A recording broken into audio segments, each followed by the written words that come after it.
Boa noite. Boa noite. Guardemos o cuidado, mas nada é puro para os contaminados e infiéis. Paulo, capítulo 1, versículo 15. O homem enxerga sempre por meio da visão interior. Com as cores que usa por dentro, julga os aspectos de fora. Pelo que sente, examina os sentimentos alheios. Na conduta dos outros, supõe encontrar os meios e fins das ações que lhes são peculiares. Daí, o imperativo de grande vigilância para que a nossa consciência não se contamine pelo mal. Quando a sombra vagueia em nossa mente, não vislumbramos senão sombras em toda parte. Junto das manifestações do amor mais puro, imaginamos alucinações carnais. Se encontramos um companheiro trajado com louvável apuro, pensamos em vaidade. Ante o amigo chamado à carreira pública, mentalizamos a tirania política. Se o vizinho sabe economizar com perfeito aproveitamento da oportunidade, fixamo-lo com desconfiança e costumamos tecer longas reflexões a respeito de apropriações indébitas. Quando ouvimos um amigo na defesa justa, usando a energia que lhe compete, relegamo-lo de imediato à categoria dos intratáveis. Quando a treva se estende na intimidade da nossa vida, deploráveis alterações nos atingem os pensamentos. Virtudes, nessas circunstâncias, jamais são vistas. Os males, contudo, sobram sempre. Os mais largos gestos de bênção recebem lastimáveis interpretações. Guardemos cuidado toda vez que formos visitados pela inveja, pelo ciúme, pela suspeita ou pela maledicência. Casos intrincados existem, nos quais o silêncio é o remédio bendito e eficaz, porque, sem dúvida, cada espírito observa o caminho ou o caminheiro, segundo a visão clara ou escura de que dispõe. Que assim seja. Que assim seja. Obrigada, Marisa. Boa noite a todos. Vamos elevar o nosso pensamento a Deus, agradecer termos chegado até aqui com saúde, vencendo os empecilhos que se põem em nosso caminho, chegando até o nosso centro Kardec do Balneário Gaivota. Que Jesus, em sua infinita bondade, nos proteja, nos ampare, que a espiritualidade amiga derrame sobre nós bênçãos de luz, de paz e de serenidade. Pai nosso que estais no céu, santificado seja o vosso nome, venha a nós o vosso reino, seja feita a vossa vontade, assim na terra como no céu. O pão nosso de cada dia nos dai hoje, perdoai as nossas ofensas, assim como nós perdoamos a quem nos tem ofendido, e não nos deixeis cair em tentação, mas livrai-nos do mal. Que assim seja. Hoje, para brilhantar a nossa noite, nós temos a nossa amiga e companheira de trabalho, a Chiquinha, da Seara de Jesus de Criciúma. Vibremos positivamente para que ela consiga passar para nós tudo aquilo que ela estudou com muito carinho. A seguir, pedimos o passe. Assim seja. Boa noite, boa tarde, prezados irmãos. Eu me sinto lisonjeada com o convite que eu recebo desta casa. Já faz muito tempo que eu estou caminhando com esses companheiros, com o Feijão e a Gladys, já faz muito tempo. E não foi um vir à casa espírita e ser convidada para vir à casa espírita. Foi fazer uma amizade particular foi nós termos uma confiança inabalável um no outro. Nós nos confessamos com toda a liberdade, quando é necessário nos confessar, porque nós temos certeza dessa confiança. E aí, de vez em quando, o Feijão ainda me premia, me convidando para vir aqui fazer palestra, como se eu fosse palestrante. E eu não sou. Eu sou conversante, eu sou falante. Eu acho que o meu defeito maior é ser falante, porque eu falo excessivamente. Mas hoje, dizem que o Wallace Leal Rodrigues, que a maior parte aqui não conhece, ele disse que o livro Pão Nosso, dessa coleção Fonte Viva, é um livro perfeito. Mas, no meu entendimento, depois que eu passei a ter uma noção mais aproximada de Emmanuel, não há nada que Emmanuel diga que não tenha um sentido especial, especialíssimo. Pelo simples fato de que, quando ele abriu seus olhos, ele sentiu uma necessidade imperiosa de chamar a atenção das criaturas que porventura o ouvissem, para que elas fizessem um esforço no sentido da sua modificação. Ele não pediu que nós nos modificássemos de repente, que ele sabe que isso é impossível. Nós não sabemos quantas encarnações nós já vivemos, mas nós sabemos que já vivemos muitas, porque ao conhecer a doutrina espírita, imediatamente a gente aderiu à doutrina. O que quer dizer que antes a gente já vinha tendo um conhecimento que a gente se foi modificando, que ao tomar conhecimento da doutrina, a gente, diz, aqui é o meu lugar. E se eu sair da casa espírita, não há um outro sentido religioso, um outro ensino para mim, eu não estou desfazendo de ninguém. É que Allan Kardec diz absolutamente tudo o de que um ser humano precisa para viver aqui. Ele vai tendo, se ele estudar, as obras da codificação, e depois tudo mais que os bons trabalhadores vieram trazendo a lume para nós, e haja vista o caso de Emmanuel, e só nessa coleção Fonte Viva, se a gente fosse ficar com a coleção Fonte Viva só, se a gente fosse ficar apenas com a coleção Fonte Viva, a gente já teria ensino para uma vida inteira, sem medo de errar. Mas, como tem tanta gente se ocupando, e tem tanta gente se interessando pela mudança moral do ser humano. Porque o Dalai Lama disse que mais do que o conhecimento intelectual vale a mudança moral do indivíduo. Porque um indivíduo intelectualizado pode não ser moralizado, mas um indivíduo moralizado, ele é sempre, de um modo geral, ele é sempre bom, ele tem esse esforço no sentido da bondade, da generosidade. E assim, isso é o que Emmanuel busca em cada um de nós, quando ele se apresenta para nós, é pedindo que nós nos reformemos na parte tanto intelectual, quanto e principalmente na parte moral, na parte espiritual. Porém, esse mesmo Emmanuel, lá no Pão Nosso, ele tem uma página que eu repito, no futuro. E prestem atenção, no futuro, no final da página, o amor ultrapassará a justiça. Então, hoje nós podemos ser consideradas pessoas justas.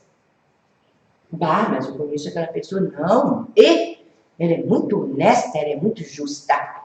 Eu posso ser justa com esse e posso ser justa com este. Mas eu gosto muito mais deste do que deste. Eu tenho uma amizade especial. Esse aqui eu estou cumprindo com a justiça, mas o meu sentimento é aquele lá. E a gente sabe que não vai amar exatamente todo mundo igual, mas quando a gente for crescendo cada vez mais, a gente terá, pelo menos, eu amo esse aqui, mas eu terei uma simpatia por aquele lá, porque eu vou compreendendo e eu vou sabendo relevar aquilo que não está correto, aquilo que não está certo. Porque facilmente eu perdoo aquele que eu amo. E aí, aquele que eu não amo, eu posso compreender, eu posso até pedir para Deus que ele seja atendido nas suas necessidades, etc, mas eu não tenho aquele sentimento, ao menos, de simpatia, porque eu fico sempre pensando naquele lado mal. E Emmanuel nos diz assim, Desse livro Fonte Viva, Caindo em Si, e naturalmente psicografado por Francisco Cândido Xavier. E aí, essas palavras são do apóstolo. Feijão. Você leu Médico de Homens e de Almas? Não. Não acredito, Feijão. Feijão! Da Taylor Caldwell. Feijão? Mas o mundo então vai acabar muito rápido, não dá tempo nem de chegar em casa. Não há nada, Feijão, que eu tenha lá em casa que você não tenha há muito tempo aqui na sua casa. Ele estava quando eu comprei na 29ª edição. E aí eu fui lá na Unesc hoje e olho lá. Médico de Homens e de Almas. 77 conto. Eu nem sei quanto eu paguei pelo meu, já faz um século e meio que eu tenho. Eu estou me sentindo tão importante. Eu ganho uma do Feijão. Você é importante. Voltemos. Essas aqui são palavras de Lucas. Caindo, porém, em si, aí baseado nessas palavras de Lucas, lá no capítulo 15, no versículo 17 do Evangelho, então, o Emmanuel nos diz: este pequeno trecho da parábola do filho pródigo desperta valiosas considerações em torno da vida. Judas sonhou com o domínio político do Evangelho, interessado na transformação compulsória das criaturas. Contudo, quando caiu em si, era demasiado tarde, porque o divino amigo foi entregue a juízes cruéis. Outras personagens da Boa Nova, porém, tornaram assim a tempo de realizarem salvadora retificação. Maria de Magdala pusera a vida íntima nas mãos de gênios perversos, todavia caindo em si, ainda há tempo, sob a influência do Cristo, observa o tempo perdido e conquista a mais elevada dignidade espiritual por intermédio da humildade e da renunciação. Pedro, intimidado ante as ameaças de perseguição e sofrimento, nega o Mestre Divino. Entretanto, caindo em si, ao se lhe deparar o olhar compassivo de Jesus, chora amargamente e avança, resoluto, para a sua reabilitação no apostolado. Paulo confia-se à desvairada paixão contra o cristianismo e persegue furioso todas as manifestações do Evangelho nascente.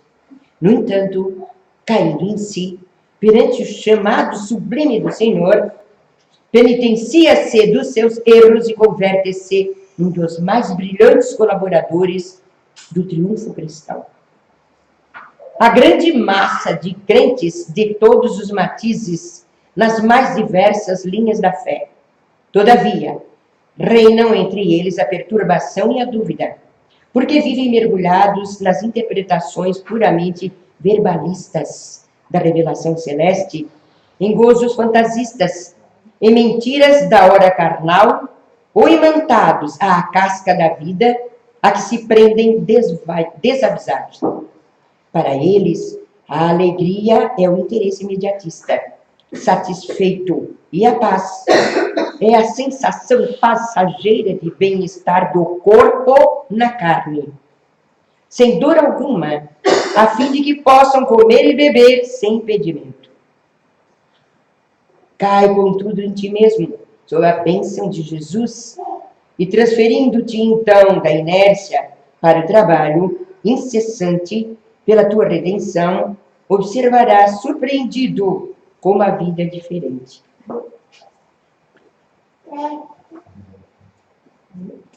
Posso tirar meus olhos? Agora também não vejo ninguém, não vejo como é que eles estão olhando para mim.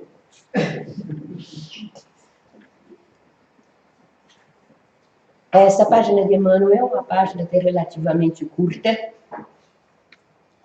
mas há aquelas criaturas que chegaram numa casa espírita e que elas já estão num grupo de estudos e que elas têm interesse em conhecer os meandros da doutrina espírita e que elas vão ler as obras da codificação. Aliás, se nós ficássemos apenas nas obras da codificação, nós já teríamos um manual de vida e de viver que eu acho que dispensaria tudo mais, porque tudo é, como é que é o que vem depois, aquilo que não é acesso, continuidade daquilo que Allan Kardec nos disse. Nós não podemos duvidar absolutamente do trabalho de Allan Kardec.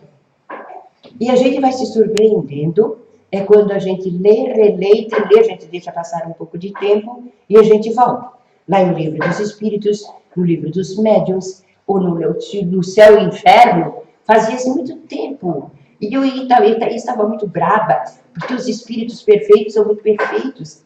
E aí lá o Allan Kardec ele apresentou primeiro os espíritos perfeitos.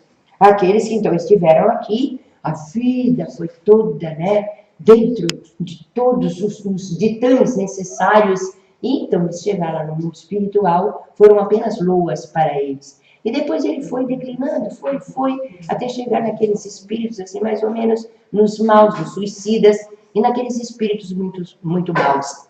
Então, se nós fôssemos estudar o livro O Céu e o Inferno, se nós fôssemos nos ater àqueles espíritos, a gente iria mais ou menos, se vendo aqui e ali. Em virtude dos ensinos já recebidos da doutrina, a gente teria mais possibilidade de olhar para dentro de nós. O problema é em nos conhecendo, se nós estamos tendo a força moral necessária para nos modificar.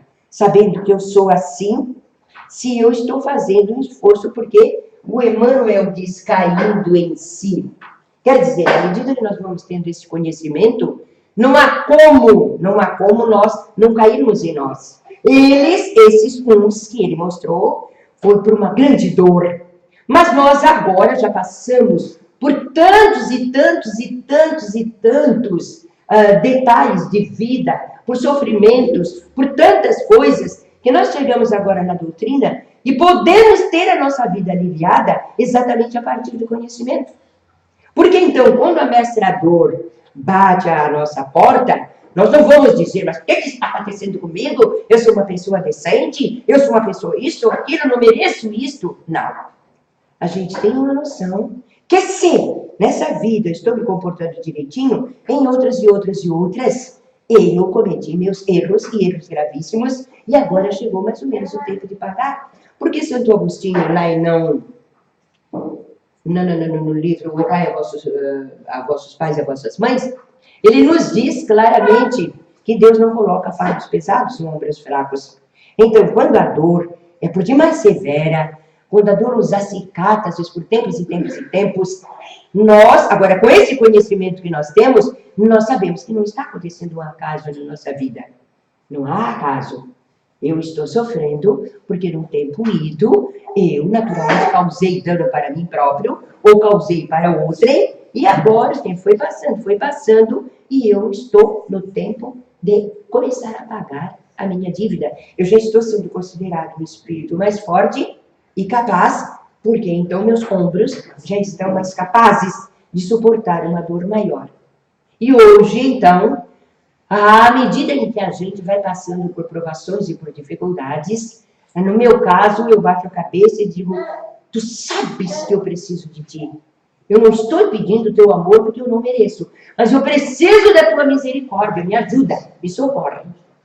E o incrível, quando você chega nesse ponto de descobrir Deus, quando você chega nesse ponto, você está ali naquela inércia, naquela tristeza, e o que eu faço? Às vezes eu dou voltas ao redor de mim mesma, e o que eu faço? Aí, bom, alguém bate a porta, acontece alguma coisa, a gente sai daquilo ali. E o incrível, o fantástico, o extraordinário, é que quando a gente volta, a situação está inteiramente mudada. A dor passou? A dor não passou, mas você tem uma outra compreensão, e nessa compreensão você sente que aquilo foi se aliviando, e que a própria misericórdia divina enviou seus auxiliares para chegar até você e minimizar. E o incrível, o fantástico, o extraordinário, é que eu ganhei, eu acho que ele nunca fez palestra aqui, o Paulo lá de Tubarão, que ficou doentinho e tudo, tudo. O Jones já fez palestra aqui? Não. Não acredito! Você não tomou conhecimento do Jones e não convidou o Jones para vir aqui abrilhantar essa plateia? Meu Deus, Feijão, agora você está conhecendo. Ele é um espetáculo. E ele, quando ele falou sobre Kardec para nós, agora na última palestra que ele fez, foi uma coisa assim tão completa, sem exibicionismo, assim apresentando o conhecimento de Kardec em passagens que a gente ainda não conhecia. Meu Deus, mas como é que ele então sabe? A gente já leu tanto, tanto, tanto. Você precisa convidar o Joyce. E o Paulo, eu recordo que o Paulo, ele foi adoecendo, e a injeção que vinha para ele dos Estados Unidos na época, Voltaire falou que ela custava, parece, 15 mil reais. E ele só conseguia andar um pouquinho, graças à injeção, e depois ele foi ficando acamado durante um tempo e partiu para o mundo espiritual. E o Paulo me deu um livro, Sol de Esperança. E ali, nesse Sol de Esperança, tem uma passagem da Amélia Rodrigues, que, aliás, a Amélia Rodrigues se ocupou apenas da vida de Jesus aqui no plano terreno.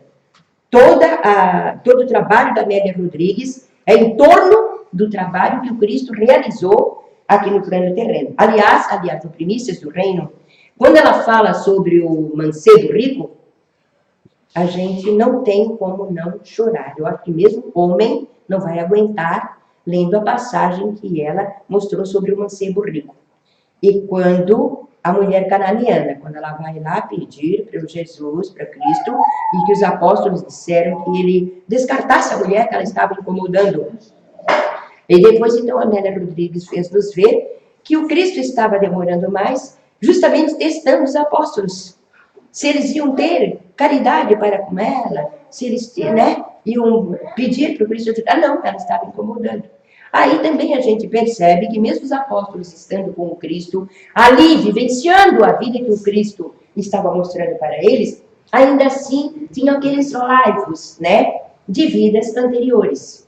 O que nós vamos percebendo ao conhecer o Evangelho, que nós estamos conhecendo onde está a verdade, mas que nós ainda estamos fracos para vencermos certos empecilhos do nosso eu, do nosso eu interior. Então, na mulher canariana, não tem como a gente também não abrir a boca e chorar. A Amélia Rodrigues, ela tem... E ali, ele disse que... ela dizia, Amélia Rodrigues, que o Cristo dizia, sou eu. E nesse livro que ela tem, ele dizia sempre, eu sou. E ele disse, sou eu. E aí ela relata aquela passagem do final do Cristo antes de chegar lá no madeiro infamante. E aí ela vai relatando a situação do Pedro, quando o Pedro negou, e ela vai cada um, então, e vai ilustrando a gente. E aí nessa ilustração, nesse conhecimento, a gente vai olhando para dentro de nós. Nós até podemos cair em nós, mas a gente tem dificuldade de mudar. Não é de repente. Agora, se a gente voltar, como no caso do livro dos médiuns, se nós fôssemos estudar o livro dos médiuns, não ler por ler, estudar o livro dos médiuns, nós, com toda certeza, iríamos chorar em muitas passagens ali relatadas, iríamos nos surpreender com o que pode um trabalhador aqui do plano terreno que já está adiantado, aquele que tem uma mediunidade por demais aflorada e que deve ter seus merecimentos naturalmente, fazer aqui e demonstrar para nós o que acontece, o mundo espiritual agindo no intercâmbio aqui com o mundo terreno. Então, a doutrina espírita, no meu entendimento, ela não é uma doutrina que faz você ter um cunho religioso fanático, cego. Não. A doutrina espírita diz, através do espírito do Pilate, do Allan Kardec, uma inteligência privilegiada, ou não privilegiada, porque talvez seja um espírito antigo, que essa inteligência veio se lapidando com o tempo, para ele ser quem ele foi quando esteve entre nós. E então, a par desse conhecimento que ele vem trazendo, e quando a gente vai lendo o livro dos Espíritos, as perguntas que ele é intuído para fazer, e aí prestem atenção da altura desse espírito, que lá no livro dos Espíritos, quando o Feijão voltar a ler dedilhar, E aquele que for ler o livro dos Espíritos, ele faz uma pergunta e o Espírito que lhe respondeu disse: nós não podemos te dar a resposta porque nós ainda não sabemos. Aquilo me surpreendeu para todo sempre na minha vida. Ele, o Allan Kardec, fez a pergunta. Quer dizer, ele foi intuído para fazer aquela pergunta. Mas ele foi intuído porque ele tinha cabedal para ser intuído para aquilo ali. E aí, o Espírito que respondeu para ele disse: nós não te respondemos porque nós mesmos ainda não temos a resposta. Ainda não é o tempo de saber. Então, com o estudo da codificação, das obras da codificação, sou uma criatura, mas nem todos terão paciência para estudar. Eu não é, Feijão. Não são muitas pessoas que vão ter a paciência de estudar as obras da codificação, não é verdade? Nós não estamos desfazendo de ninguém. Não estamos desfazendo de ninguém. Mas é necessário que a pessoa já tenha caminhado um tanto como o espírito, para ela já ter uma certa sensibilidade, para se dispor àquilo ali, voltar e voltar e voltar muitas vezes, para compreender aquilo que está sendo dito. O livro dos Espíritos tem que ser lido, relido, e mais, etc, etc.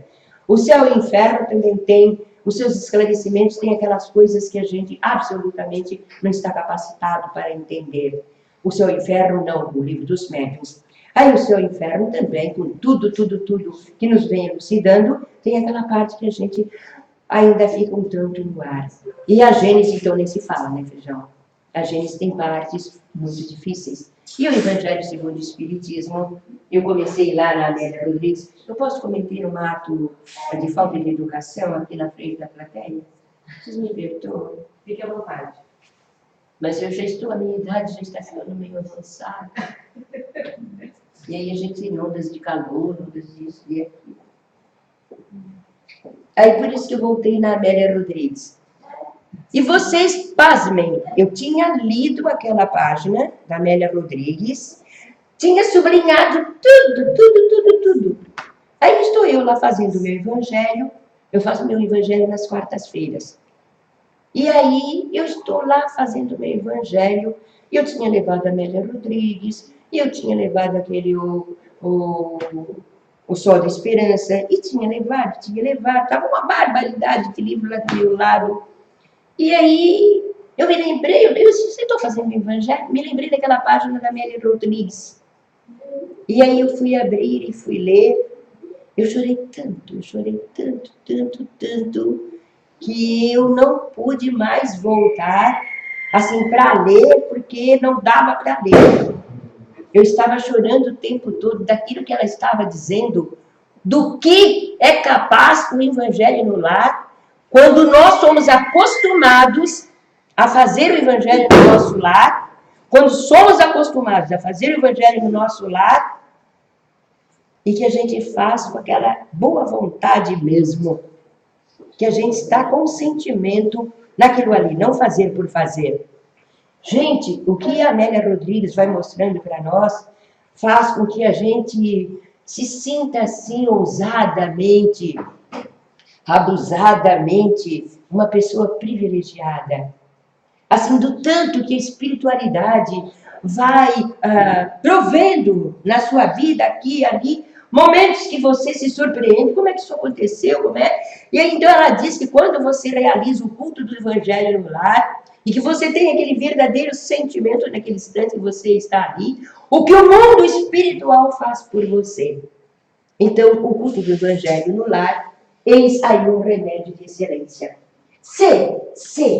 Apesar de tudo que Emmanuel nos diz aqui agora, apesar dessa página que o Feijão me fez ler ali agora, se nós vamos conhecendo a doutrina espírita, ainda que não conheçamos os meandros das obras da codificação, mas que tem todo esse aparato aí para nos auxiliar, todo esse adendo que outros espíritas vêm escrevendo, vêm trazendo para nós.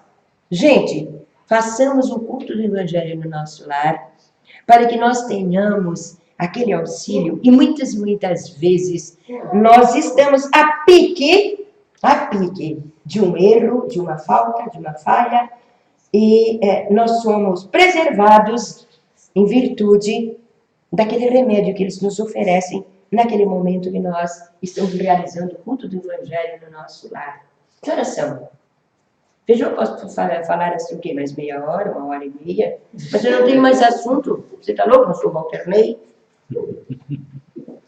Então, para que nós caiamos em nós, e para que não seja inválido o conhecimento, é necessário esforço. Hoje eu não realizo, ontem eu tentei, não realizei, hoje também não. Mas na insistência e tendo em vista o conhecimento, o querer aproveitar do conhecimento que o mundo espiritual está oferecendo para nós. E se vocês lessem essa página que o Emmanuel escreveu e que o Feijão deu ali para mim, vejam, que Deus tenha misericórdia de mim. Que Deus se compadeça de mim, Feijão. Mas isso tudo, Feijão, que ele botou aqui nessa página que você me colocou, eu venho pensando já há muito tempo. Há muito tempo eu venho pensando, por que os seres humanos estão custando tanto acordar se nós já estamos no século XXI? Mas aí o Cristo disse, haverá guerras e rumores de guerras. Pensareis que é o fim, mas ainda não será o fim. Então agora, nós estamos vivenciando, e o pior, nós não estamos vivenciando em termos de Brasil, nós estamos vivenciando em termos de planeta, né? Em termos de planeta. O que ele colocou aqui, ele não colocou em termos de Brasil, ele colocou em termos de planeta.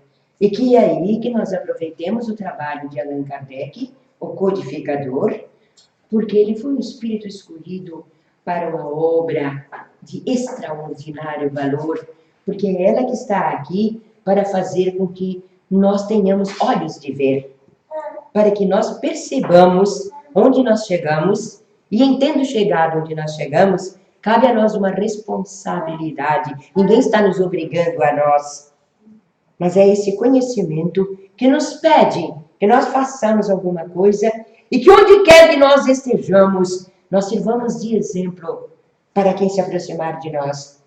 Que nós tenhamos um comportamento idôneo, de moralidade, de decência, de dignidade, e onde nós pudermos ajudar, que nós façamos alguma coisa, porque o conhecimento que nós temos nos pede isto. Ninguém está cobrando nada de nós, e a nossa doutrina não cobra nada de ninguém.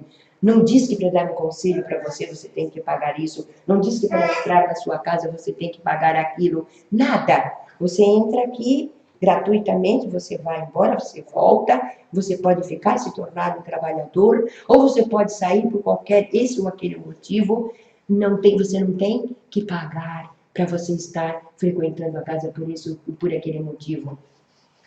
Você tem que pagar por você próprio, se modificando, se tornando um ser humano melhor e auxiliando o outro irmão de caminhada. Porque estamos vivenciando tempos que não é apenas de Brasil, é de planeta. Se você liga a televisão um pouquinho, eu ligo muito pouquinho, entre 5 e 7 horas da manhã, mais ou menos, ou 7h30, e aquele pouquinho que a gente vê atordoa a gente de tanto que está acontecendo. Mas aí a gente observa que não é apenas esse Brasil continente, não. E esse Brasil continente ainda tem uma atenuante justamente por ser um país tão grande, de tão grandes dimensões, e que dizem que ele tem a forma de coração, porque o próprio mundo espiritual idealizou para que assim fosse, porque ele é chamado de Brasil, coração do mundo, pátria do Evangelho. Então, que nós saibamos agradecer por estarmos neste país, chamado de a pátria do Evangelho, e que não fique apenas na frase, Brasil, coração do mundo, pátria do Evangelho. Não. Brasil, eu estou aqui.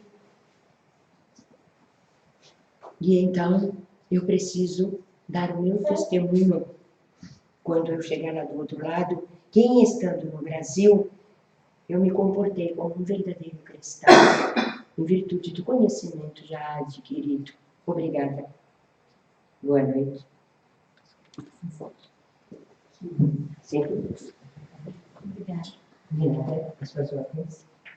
Agradecemos então a Chiquinha pela explanação maravilhosa passou para nós essa noite. Obrigada, Chiquinho. Aqui no Jesus. Muito obrigada. Então, queridos irmãos, com o nosso pensamento em Deus, no começo pedimos por nós. Agora vamos pedir pelos trabalhadores da casa que hoje não puderam estar presentes. Vamos pedir proteção e luz para os nossos familiares que ficaram em nossas casas. Proteção e luz para os que estão nos hospitais, nos presídios. Proteção e luz para as nossas crianças, do nosso bairro, da nossa cidade, do nosso planeta.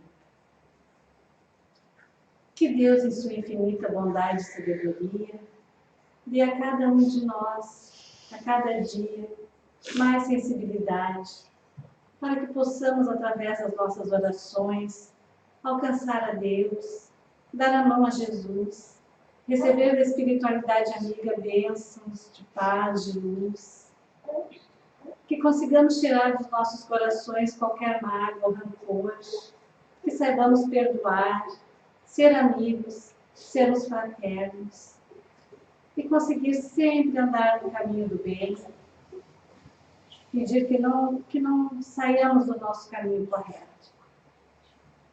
Vamos pedir a espiritualidade amiga que coloque nas nossas águas fluidos salutares, a matéria e o espírito das pessoas que ali as trouxeram e vão fazer uso. Pedir a Jesus, em sua infinita bondade, aos espíritos amigos, que coloque nas caixinhas de orações fluidos salutares para aquelas pessoas ali cujos nomes estão encarnados ou desencarnados. E que saiamos daqui hoje um pouquinho melhor do que quando chegamos. Que tenhamos uma ótima semana. Pai nosso que estais no céu, santificado seja o vosso nome, venha a nós o vosso reino, seja feita a vossa vontade, assim na terra como no céu. O pão nosso de cada dia nos dai hoje, perdoai as nossas ofensas, assim como nós perdoamos a quem nos tem ofendido. E não nos deixeis cair em tentação, mas livrai-nos do mal. Que assim seja. Que Jesus